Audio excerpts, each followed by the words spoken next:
Not even Donald Trump can stand Pam Bondi. We have seen extensive reporting of how behind the scenes he is calling her weak, ineffective, and bad at her job. And publicly, Pam Bondi proves that out every single day. And it is why Donald Trump is melting down in an insane threat post as Bondi is seeing new calls from the right to lose her job. And of course, it all starts with the number one antagonizer of both Donald Trump and Pam Bondi when it comes to the Epstein files. That's Thomas Massie, who had this to say right after Pam Bondi's disastrous hearing yesterday. It ultimately led, in part, with Republicans turning on Bondi for Donald Trump to melt down. But I want to start with Massie right here. Well, I think we're making progress. We got them to admit they over-redacted 2 documents this week and that they have co-conspirators' names that they haven't released. The recourse, and I keep reminding the folks at DOJ this, is that the next attorney general can bring charges against them for breaking the law. I think that's what's compelled them to produce 3 million documents, and now they're claiming that it's incompetence. Look, their defense today is incompetence for why they haven't given us all the documents they should, why they have over-redacted in the case of co-conspirators, and why they failed to redact the names of the victims. Can I just ask what it's like to have the victims inside of that room while you're doing all this? I think it's helpful. I mean, they're the reason this bill got passed.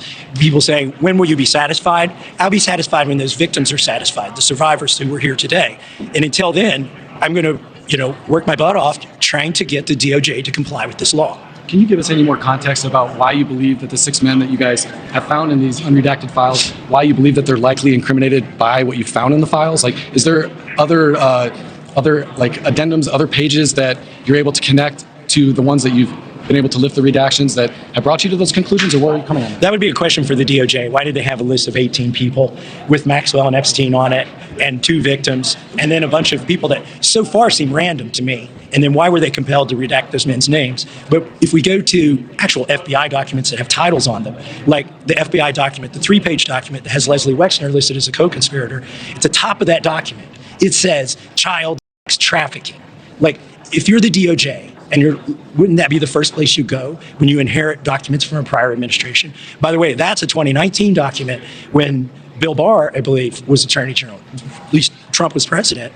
So and then she appealed to, why didn't you ask Mary Garland? We need to be speaking the language that Republicans understand, and clearly Thomas Massie has done that. Him and Ro Khanna have made it very clear that they are prepared to bring contempt of Congress charges against Pam Bondi, that they are willing to move forward with whatever it takes to hold her, Todd Blanche, and everyone else at the DOJ accountable for the crimes that they have committed in covering up the Epstein files. And clearly, they are not the only ones who are fed up, because Republican influencers, after seeing the disaster that took place yesterday with Pam Bondi, were equally fed up, and it is in part what led to this spiraling post from Donald Trump. Maga names call for Bondi to resign after wild congressional meltdown. A flurry of conservative names turned on Pam Bondi after her viral meltdown in front of Congress. On Wednesday, the Attorney General was hauled before lawmakers on Capitol Hill to face a grilling for her botched handling of the Epstein files. What followed was a farce, with the 60-year-old lashing out at her Democratic foes with prepared insults at every turn, preferring to talk about Donald Trump's claimed economic success instead of Epstein's crimes.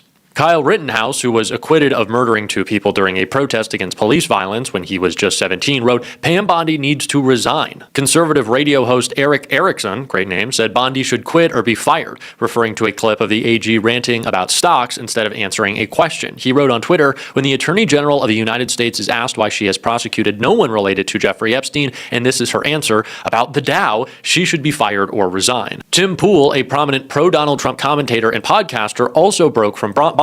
During an episode of Timcast posted to YouTube, he declared, "Man, we are a nation of adult children." Even the conservative influencers cannot defend Pam Bondi, which is probably part of the reason that Donald Trump was spiraling out of control and took to Truth Social, horrified by Pam Bondi and furious with Thomas Massie and every other right-winger calling him out, to say this: complete tantrum. Donald Trump wrote in a lengthy Truth Social post, "Quite frankly, AG Pam Bondi under intense fire from the Trump deranged radical left lunatics was fantastic at yesterday's hearing on the never-ending saga of Jeffrey Epstein, where the one thing that has been proven conclusively, much to their chagrin — Donald Trump definitely didn't write this, I don't think he knows the word chagrin — was that President Donald J. Trump, now speaking in the third person, has been 100% exonerated of their ridiculous Russia type charges. Actually, it is the slimeball Democrats, many of them big donors and politicians, that have been proven guilty. Oh, so there's crimes. Maybe we should prosecute those. The Republican loser, sanctimonious rhino Congressman Thomas Massie made a total fool of himself yesterday, fighting aimlessly against a hopeless agenda of hate and stupidity, as most clearly stated by his crashing job approval numbers in the great Commonwealth of Kentucky, where a military hero opponent is crushing him in the polls, shouting out Ed Galbraith. He is now in the wacky Liz Cheney territory. Quite frankly, nobody cared about Epstein when he was alive, except for Donald Trump, who was his best friend of a decade. They only cared about him when they thought he could create political harm to a very popular president who has brought our country back from the brink of extinction, and very quickly at that. Trump continued. Oh my gosh. In fact, quite frankly, this attempt by the Democrats to take away attention from tremendous Republican success is backfiring badly. Maybe they should focus on their quest to open our borders to the world's greatest criminals, have transgender for everybody, or get men, no matter their size or strength of their size, to play in women's sports. Thank you for your attention to this matter. I don't know what matter, but President Donald J. Trump. He is consistently making this one mistake, saying nothing is coming out in the Epstein files. It doesn't matter. Everybody move on. Nobody cares about this guy. But also the Democrats are guilty of crimes, but we're not prosecuting anybody because, we can't tell you. Pam Bondi is clearly and was clearly playing to an audience of one yesterday. It's why she kept going, the Dow was at 50,000. The Dow. It's like, great.